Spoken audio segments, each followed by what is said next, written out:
I can't talk about India. I'm not Indian. I don't know the issues here, but I'll talk about it in the UK sense, if you like, which is I think we've been through effectively 4 polls in 4 years: a referendum on Scotland, an election; a referendum on the EU, an election that the Prime Minister was going to win with a triumphant majority, but didn't. And I think there are lots of lessons of kind of each of these polls. One is we come under a huge amount of pressure, for example, over a claim about the benefits in financial terms of leaving the EU and what this money could be spent on.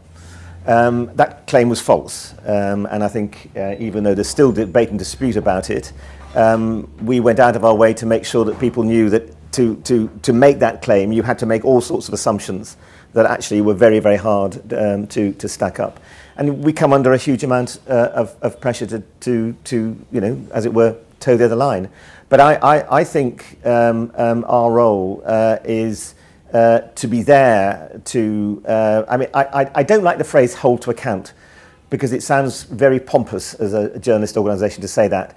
And I don't think we should be pompous. But actually we are there to criticise, not to criticise, to critique, to question, to pass, in the end, pass judgment on what those in power are doing. And in my own company, sometimes that's them asking me very hard questions about what I'm doing. That's fine, because actually that's the kind of world that we sort of believe in. But it's very interesting, if you look at the 4 polls we have been through, people increasingly, when you poll them, when you ask them questions about how they see broadcasting, how they see media broadly, people over 4 years are less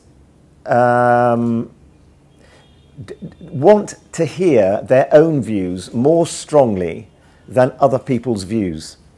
And you can see this trend. In other words, I don't believe you if you don't agree with what my view is. And I go back to what our role is in pushing back to people to say, no, there is another view, there is another world.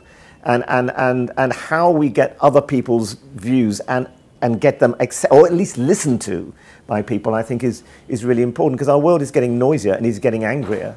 And people are less prepared to accept views that are not their own. And you see that in survey after survey. That, to my mind, is a huge difficulty. If our role is to criticize or critique, any which way you put it, does it then mean that journalism, by its very definition, is actually in what today's terms in today's terms we would call negative journalism? There is nothing called positive reporting, positive journalism. And I don't know whether this is analogous to India or not, but I'll tell you about the UK. I've spent a lot of time going around the UK, especially post-Brexit, because I think the journalism around London did not understand quite what was happening out with London.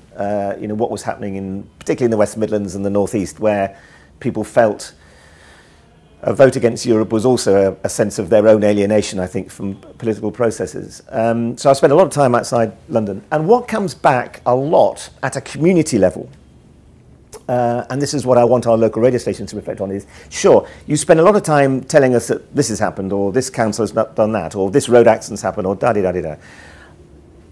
But we also want from you some sense of role models, of stories that we can say, that reflects on my life and I can learn from that. Or that's something where someone's done something that is celebratory. So I remember 25 years ago, a big debate about there should be more good news. You know, I don't know about that. But actually, the notion of us as journalists also seeking answers, and where there are answers, making that part of our agenda, for me, that seems important. It's both. It's the one and the other, and that seems to respond with a lot of our audiences too. This sort of feeling that, you know, there are some ways, in small ways, that we can celebrate what people are doing, and it's not just all about all the people up there, as it were, in Westminster or whatever the equivalent is that you're interested in.